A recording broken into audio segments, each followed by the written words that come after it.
Today we're gonna have another recipe of the French known chef. Hi, today we're going to do a basic roast, and you can do this with basically any type of pork that you want. We chose a picnic. All you need is garlic. You can see some cloves of garlic, 4 to 5 cloves, the roast, and we like to eat it with potatoes around it. So I've actually in advance cut some potatoes, wedges of potatoes, or you can cut them into cubes as well. I basically cut the garlic, and now since we already cut large indentations or whatever you want to call it. How did you do that? With a big knife. Okay, what did you do? And all I did was cut it like this. So you killed the roast a second time.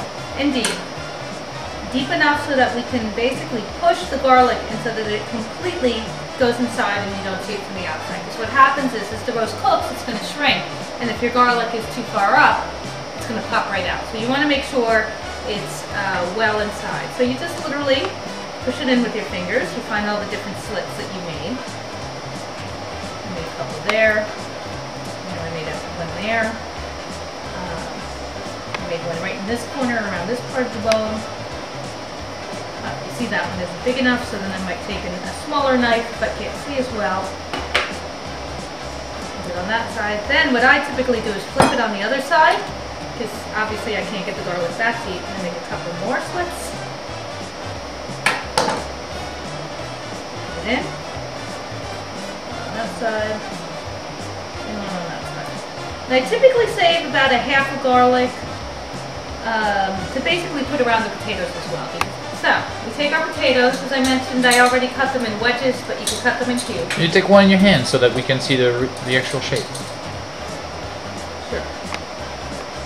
Stick them in wedges. I get about. So it's about the size of a big steak fry, basically, right? Exactly. Not too thick, or else it's not going to cook. But not too thin, or else as it cooks, it's going to dry out and there won't be anything to eat. So we just put the potatoes around. Okay. Like that. You'll see.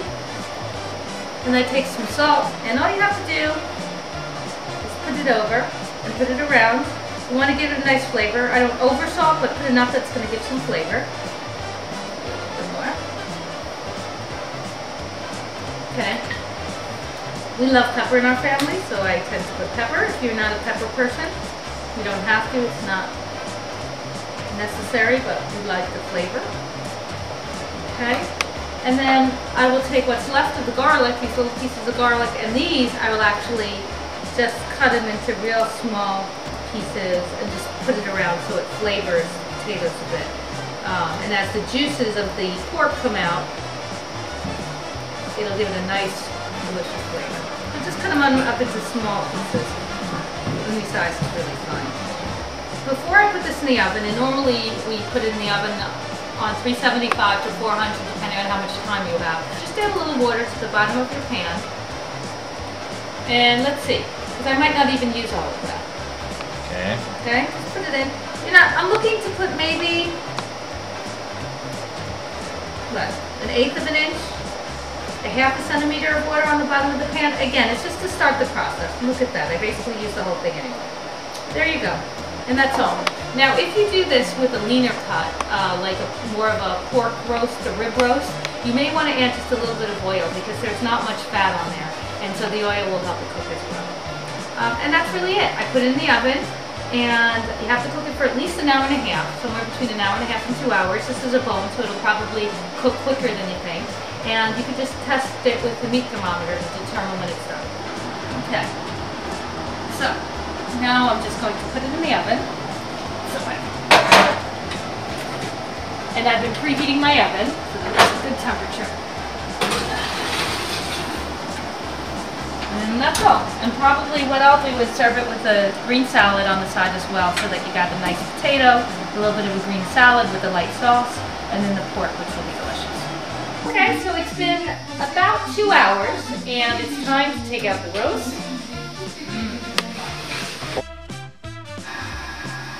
Every half an hour, I just checked on the roast to make sure that there was a little bit of juice. And when there wasn't juice, I poured a little bit of water. Again, the same amount that we started with, maybe a 1/4 of an inch maximum. It's really all like it. And you can see the potatoes are nice and brown. There's some sauce in here. And now we're going to start cutting the roast. Now, this is not my forte. It's not always But if you easy could to cut on the other side, you know, that'd be great. And oh yeah, that would help too. So that means I have to cut like a left. Okay. And I just try and slice. is there a direction to cut the roast, or you just cut? I don't think when it comes to a pork roast that there's really a direction. Now you can see, because it's the picnic, it stays pink. But as long as the juices are running clear, and this is running almost clear, you know, you're good to go. If you're a little concerned, you can cut it even, or if you're running behind, and you can put it back in the oven just for a couple minutes. Really good. Very good. Delicious. And Try my own. Bellissimo. It's really good. and a nice glass of wine in front of the chef plate. When you have a good meal. Buona, buona. Veggie!